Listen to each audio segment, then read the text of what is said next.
जय श्री गणेश हर हर Mahadev Mahadev Shankar YouTube channel में आपका स्वागत है। दोस्तों आज मैं लेकर आया हूँ एक नई वीडियो, एक नई जानकारी की दीपक में फूल बनता है तो ये 3 कार्य शुरू कर दीजिए, आपको आपके इष्ट देव की कृपा प्राप्त होगी, उसी रात आपको दर्शन देंगे। तो दोस्तों वीडियो को पूरा देखना ताकि पूरी जानकारी आपको प्राप्त हो। दीपक में अगर फूल बनता है तो ये 3 काम तुरंत शुरू कर दीजिए। ये 3 काम करने से आपकी किस्मत बदल जाएगी और भगवान की कृपा आपको प्राप्त होगी। जो दिक्कतें आपकी चल रही है वो दिक्कतें खत्म हो जाएंगी, आर्थिक रूप से आप मजबूत होंगे, साथ ही आपकी जो इच्छा है वो पूर्ण हो जाएगी और भगवान आपके घर में वास करेंगे। दीपक में फूल बनना। दीपक में फूल कब बनता है और क्यों बनता है? देखिए, जब भगवान आपको कुछ संकेत देते हैं, खास तौर पर जब आपकी पूजा स्वीकार होती है, तब आपके दीपक में फूल बनते हैं। वैसे तो भगवान आपको कई प्रकार से संकेत देते हैं जिनको आप समझते भी हैं और नहीं भी समझते। जैसे वो सपने में आपको दर्शन देते हैं, या फिर कोई फूल गिर जाता है पूजा करते समय, या फिर आपको दर्शन होते हैं भगवान के बार बार।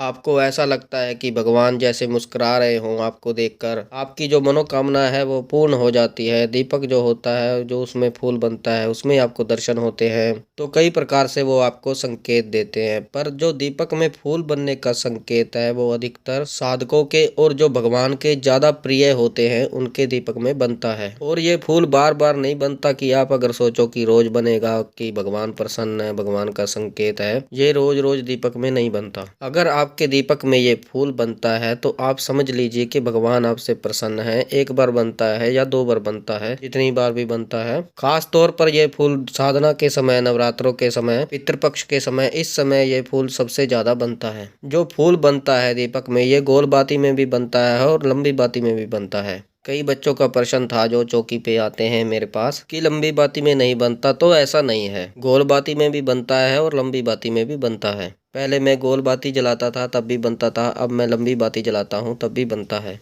फूल बनता है, आपको ऐसा लगता है गुलाब सा है बना हुआ, जैसे आपको लगता है कमल का फूल बना हुआ है। कई बार आपको ऐसा लगता है कि त्रिनेत्र बने हुए हैं। कई बार आपको ऐसा लगता है कि किसी का चित्र बना हुआ है। कई बार आपको सूर्य जैसी आकृति दिखती है, कई बार आपको चंद्र जैसी आकृति दिखती है, कई बार आपको ऐसे लगता है जैसे खड्ग है, तलवार बनी हुई है। तो ये अलग अलग आकृतियां अलग अलग देवताओं की तरफ संकेत करती हैं। जैसे अगर पुष्प बनता है तो आप माता रानी की सेवा करते हैं तो अधिकतर पुष्प बनता है, और अगर खड्ग बनता है, अगर आप माता काली की पूजा करते हैं तो खड्ग बनता है। इस प्रकार से आकृतियां बनती हैं। तो ये जो दीपक होता है उसमें जो फूल बनता है वो महत्वपूर्ण इसलिए होता है कि आपकी पूजा से प्रसन्न होकर आपके घर पर भगवान आते हैं और आपके दीपक में आपको संकेत देते हैं। दीपक तीव्र गति से जलता है तो भी आपके लिए संकेत है कि भगवान आपसे प्रसन्न है। पर जब दीपक में फूल बनता है तो आपको ये 3 काम बहुत जल्दी करने शुरू कर देने चाहिए, क्योंकि ये 3 काम करने से भगवान अगर चौखट पर खड़े हैं तो वो आपके घर में आकर विराजमान हो जाते हैं और वो स्थायी रूप से आपके घर में वास करते हैं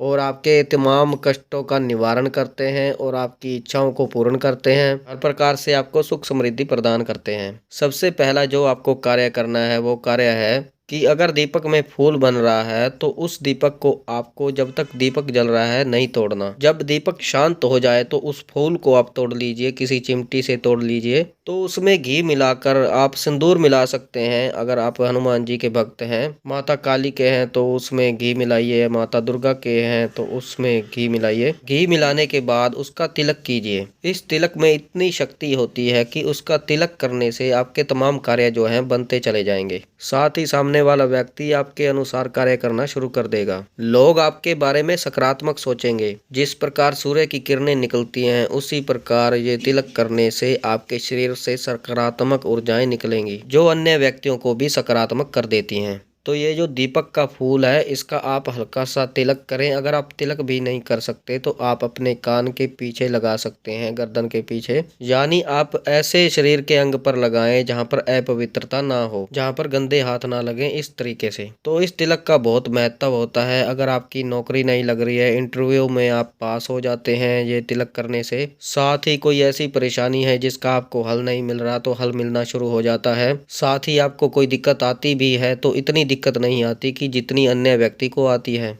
दूसरा कार्य आपको करना चाहिए, आपको किसी मंत्र जाप, किसी शास्त्र का पाठ आपको करना शुरू कर देना चाहिए, कोई चालीसा करना शुरू कर देना चाहिए। क्योंकि जो आपको ऊर्जा 20% प्राप्त हो रही है, 20% प्राप्त हो रही है, वही ऊर्जा मंत्र जाप या शास्त्र नाम या चालीसा पाठ के बाद आपको 80 या 90% मिलनी शुरू हो जाएगी। और जितनी आपको ऊर्जा प्राप्त होगी तो कई लोगों पर सवारी भी आ सकती है, कई लोगों से बात भी होती है माता रानी की, भगवान की। तो ऐसे संकेत आपको मिलने शुरू हो जाते हैं। जैसे मैं आपको उदाहरण के लिए बता दूं, किसी शीशे को अगर आपने ठंड में देखा होगा, उस शीशे पर अगर ओस है, उसको अगर आप देखेंगे तो वो आपको धुंधला दिखेगा। अगर आप उसे किसी कपड़े से साफ कर देंगे तो वो आपको साफ दिखेगा। तो जब आपको फूल में संकेत मिलता है तो वो ओस मान लीजिए, और जब आप मंत्र जाप शुरू कर देते हैं तो आपको साफ दिखता है, यानी कि उनके अनुभव जो है आपको साफ साफ होने शुरू हो जाते हैं। आप उनको महसूस कर पाते हैं कि वो हैं। और जो तीसरा कार्य है, जो लास्ट कार्य है, वो कार्य है कि आपको भोग देना चाहिए उनको।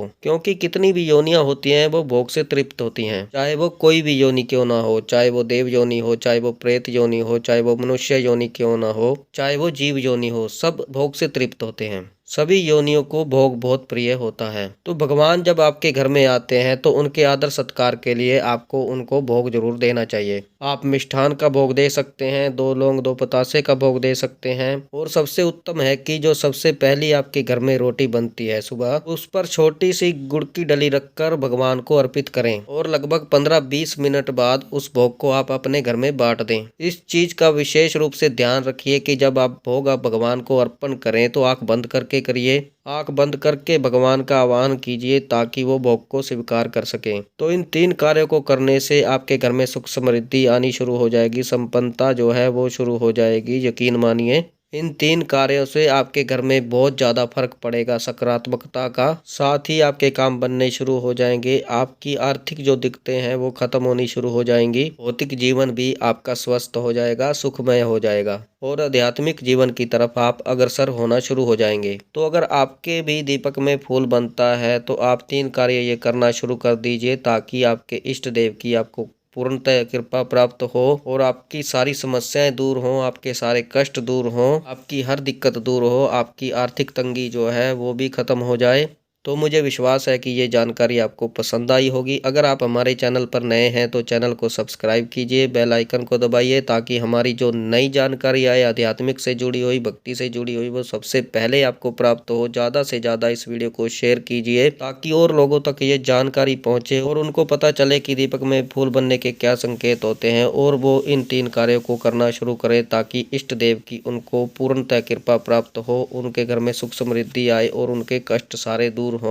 लाइक करें, कमेंट करें, कमेंट में हर हर महादेव अवश्य लिखें। मैं महादेव और माता पार्वती से ये प्रार्थना करता हूँ कि आप पर सदैव कृपा बनाए रखें, आप खुश रहें, आपका परिवार खुश रहे, आपके सारे कार्य सिद्ध हों, आपकी हर मनोकामना पूर्ण हो, आपको सिद्धि प्राप्त हो। तो हम मिलते हैं एक नई जानकारी के साथ, तब तक के लिए हर हर महादेव, हर हर महादेव, हर हर महादेव।